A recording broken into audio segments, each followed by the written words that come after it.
Second টাইমারদের অনেকেরই একটি প্রশ্ন আছে, তোমরা বিএইচএমএস, বিএএমএস, বিইউএমএস পরীক্ষায় অংশ নিতে পারবে কিনা। এছাড়াও বিভিন্ন সালে এসএসসিতে পাশকৃত অনেকেই আছেন যারা বিএইচএমএস, বিএএমএস, বিইউএমএস পরীক্ষায় অংশ নিতে চান, কিন্তু ভাবছেন আদেও আবেদন করতে পারবেন কিনা।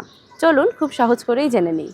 বাংলাদেশি যে সকল শিক্ষার্থীরা 2022 বা 23 সালে এসএসসি বা সমমান পরীক্ষা এবং 2024 বা 25 সালে এইচএসসি বা সমমান পরীক্ষায় অংশগ্রহণ করেছো এবং পদার্থবিজ্ঞান, রসায়ন ও জীববিজ্ঞান নিয়ে পাশ করেছো, তারাই কেবল এই পরীক্ষার জন্য আবেদন করতে পারবে। অর্থাৎ সেকেন্ড টাইমারদেরও সুযোগ থাকছে।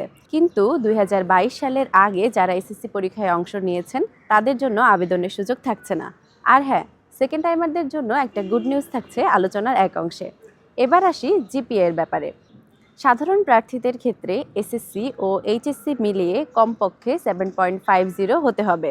তবে কোনো একক পরীক্ষায় 3.00 এর নিচে হলে আবেদন করার সুযোগ থাকছে না। উপজাতিদের ক্ষেত্রে নিয়মটা একটু ভিন্ন।